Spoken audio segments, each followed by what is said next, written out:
নমস্কার, তিয়াশা রান্নাবান্নাতে আপনাদের সবাইকে স্বাগত। আজকে শেয়ার করব আলু দিয়ে ডিমের ঝোল বা ডিমের কারির একটি রেসিপি, কিন্তু একটু অন্যরকমভাবে রেসিপিটা বানিয়েছি, তাই জন্য আজকে আপনাদের সাথে শেয়ার করছি।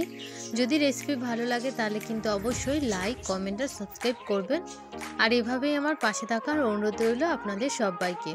তার জন্য সবার প্রথমে এখানে গ্যাস অন করে একটা কড়া বসিয়ে তাতে 2 চামচ মতো সর্ষের তেল দিয়ে সামান্য একটু নুন হলুদ এর মধ্যে অ্যাড করে দিয়েছি। তারপরে এখানে সেদ্ধ করে রাখা ডিমটা দিয়ে দিলাম, দিয়ে ডিমটাকে খুব ভালো মতন ভেজে নেব। ডিমটাকে খুব ভালো মতো লাল লাল করে ভেজে নিয়ে সাইডে তুলে নেব। তারপর ওই কড়ার মধ্যে 2 চামচ মতন সর্ষের তেল দিয়ে 1 চামচ মতন দিয়ে দেবো 5 ফোড়ন। তারপর এর মধ্যে অ্যাড করে দেবো হচ্ছে কি পেঁয়াজ কোচানো। এবার পেঁয়াজটা দিয়ে হালকা একটু পেঁয়াজটাকে ভাজা ভাজা করে নিয়ে দিয়ে দেবো হচ্ছে টমেটো কোচানো। তারপরে দিয়ে দেবো কাঁচা লঙ্কা কুচি, দিয়ে খুব ভালো মতন সব মশলাকে নাড়িয়ে চাড়িয়ে নেব। তারপরে এখানে অ্যাড করে দেবো আলুটা দিয়ে আবারও খুব ভালো মতন একটুখানি কষিয়ে নেব, যাতে আলুটা খুব ভালো মতন কষানো হয়ে যায় আর আলুটার মধ্যে যাতে ফ্লেভারটা খুব ভালো মতন ঢুকে যায়। তারপর স্বাদ মতো নুন দিয়ে আবারও খুব ভালো মতন এটাকে কষিয়ে নেব প্রায় 2 থেকে 3 মিনিট মতন। এইভাবে কিন্তু ডিমের ঝোলটা রেসিপিটা একবার ট্রাই করতে পারেন। যদি ভালো লাগে তাহলে কিন্তু অবশ্যই লাইক, কমেন্ট, সাবস্ক্রাইব করবেন।